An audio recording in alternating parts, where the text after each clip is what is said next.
আসসালাম আলাইকুম।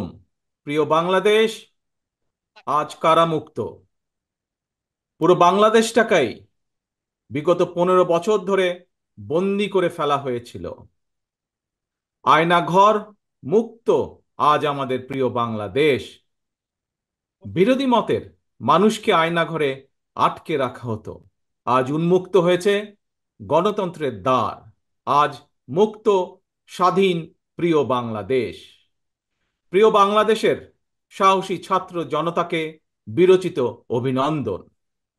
প্রিয় দেশবাসী, আপনাদের ঐক্যবদ্ধ আন্দোলনে গণহত্যাকারী হাসিনা দেশ ছেড়ে পালিয়েছে। প্রমাণ হয়েছে আবারও মুক্তিযুদ্ধের বাংলাদেশ কখনো পরাজয় মানে না, মানতে পারে না এবং মানবে না। বাংলাদেশের পক্ষের শক্তি ঐক্যবদ্ধ থাকলে কোনো অপশক্তি বাংলাদেশকে দমিয়ে রাখতে পারবে না, ইনশাল্লাহ। 1971 এর মুক্তিযুদ্ধ আর 2024-এর মুক্তিযুদ্ধ, উভয় মুক্তিযুদ্ধেই জনগণের বার্তা একটি। কি সেটি? সেই বার্তা হলো, শর্ত দিয়ে স্বাধীনতা হয় না।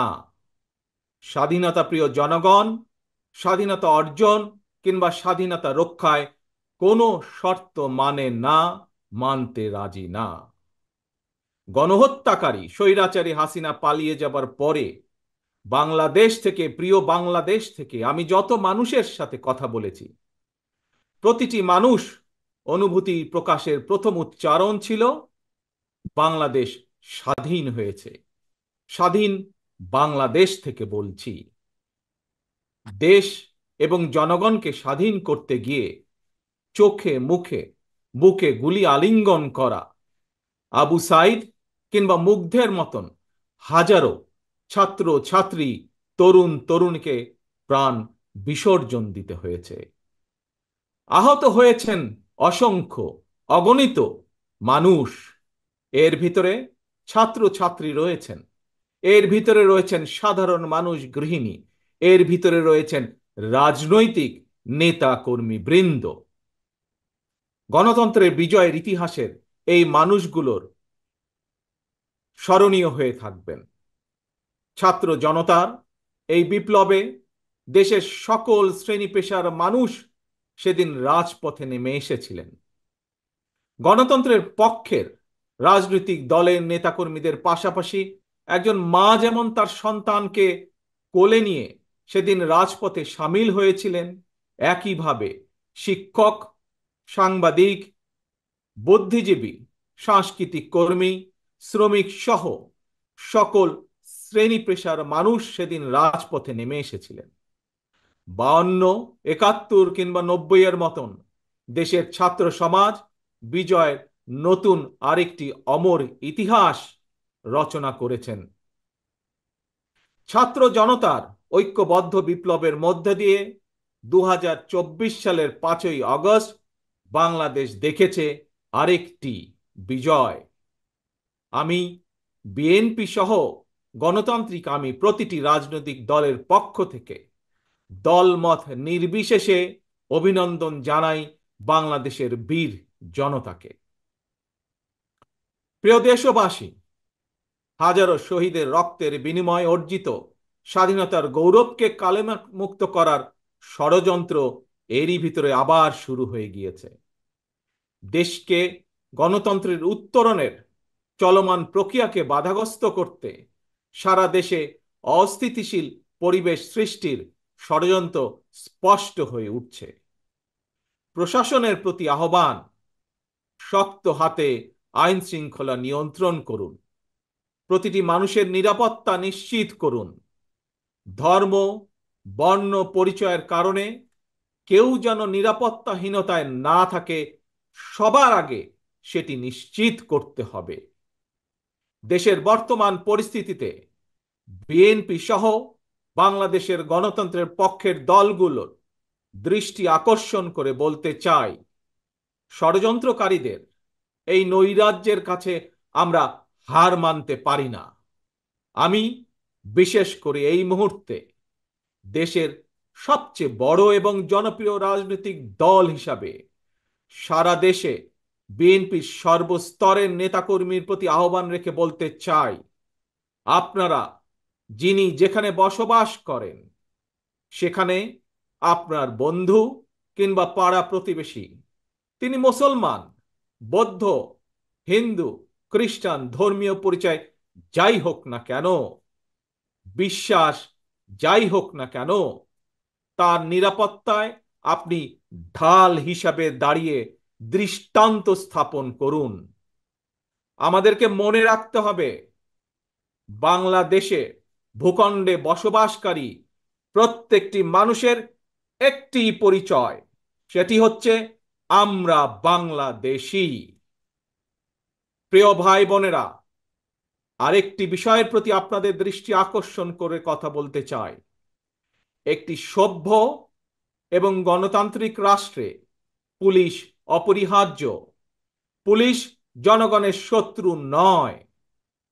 গণহত্যাকারী হাসিনা বিনা ভোটে ক্ষমতায় থাকার জন্য আইন শৃঙ্খলা বাহিনীকে জনগণের শত্রু হিসাবে দাঁড় করিয়েছে।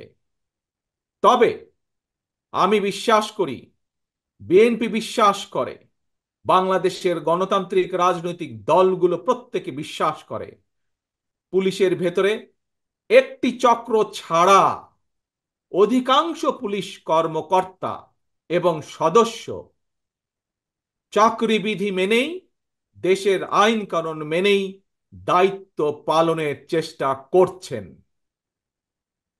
হাসিনার পালনের পরে বর্তমানে খুব সুকৌশলে একটি চক্র পুলিশের মনোবল ভেঙে দেওয়ার ষড়যন্ত্রে লিপ্ত হয়েছে। পুলিশকে অকার্যকর করে দেওয়া গেলে দেশকে অস্থিতিশীল করা সহজ। ধর্মীয় সংখ্যালঘু জনগোষ্ঠীর মনে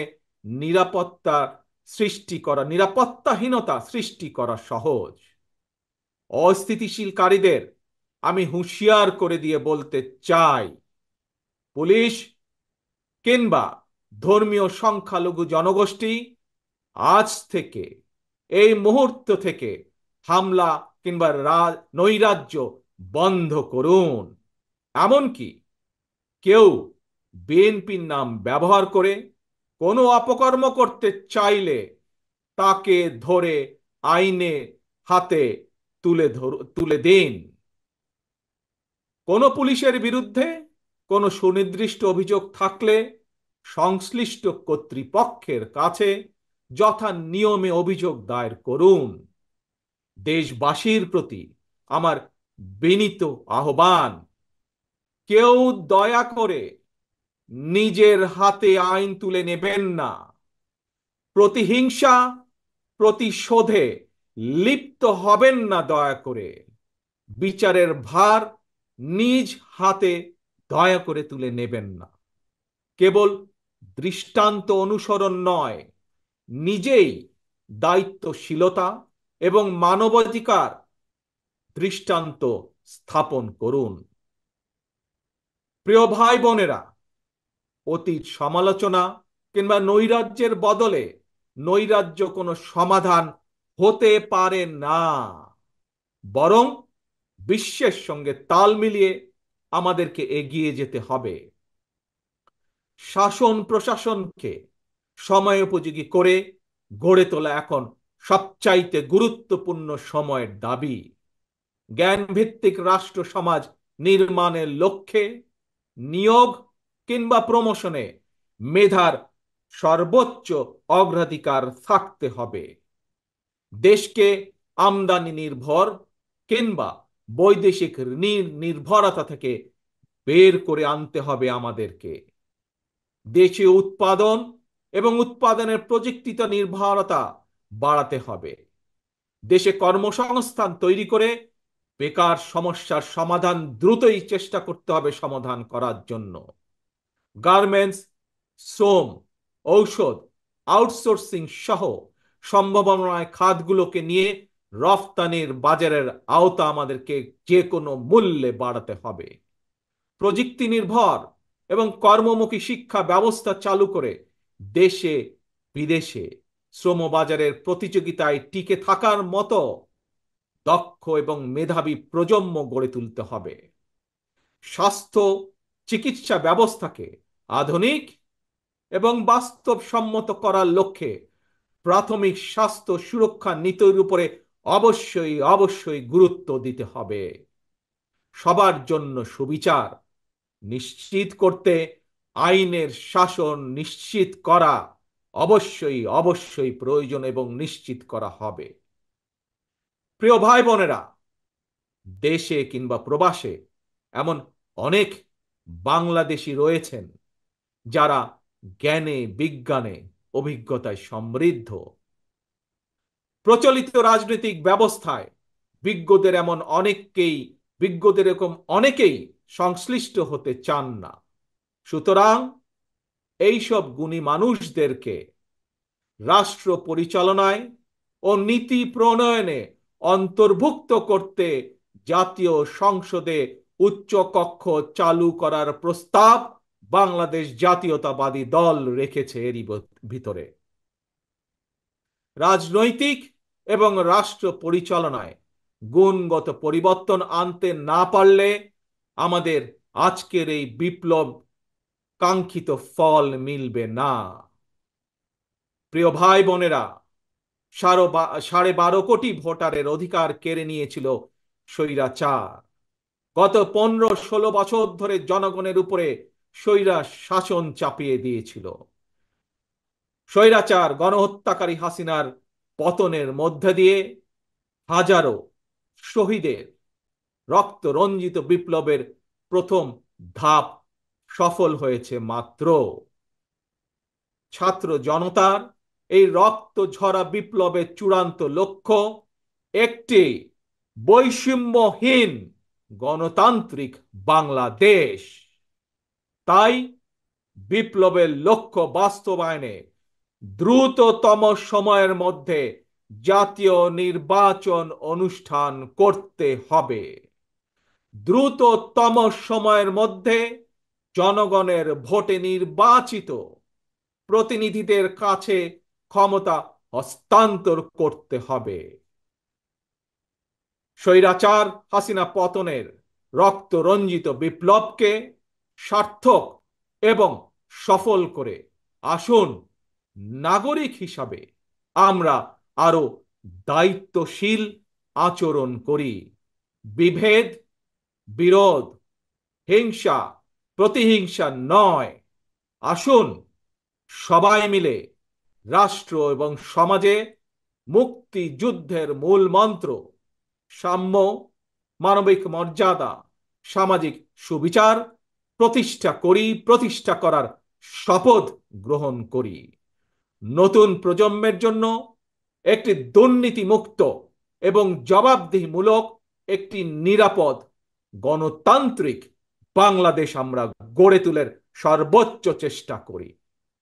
সর্বশেষে আমি আমার দলের নেতা কর্মী সমর্থক শুভাকাঙ্ক্ষীদের উদ্দেশ্যে বলতে চাই, আমরা সকলে ঐক্যবদ্ধ থাকলে তারুণ্যের জন্য যে তারুণ্যর নেতৃত্বে আজ বাংলাদেশের এই বিপ্লব সফল হয়েছে, আমরা সকলে ঐক্যবদ্ধ থাকলে আগামী দিনের বাংলাদেশের জন্য তারুণ্যের জন্য একটি নিরাপদ ভবিষ্যৎ আমরা গড়তে পারবো ইনশাল্লাহ। সবাই যার যার এলাকায় জনগণের সঙ্গে থাকবেন, জনগণকে সঙ্গে রাখবেন, কারণ জনগণই বিএনপির সকল ক্ষমতার উৎস। আল্লাহ হাফেজ। বাংলাদেশ জিন্দাবাদ। বাংলাদেশ জাতীয়তাবাদী দল জিন্দাবাদ।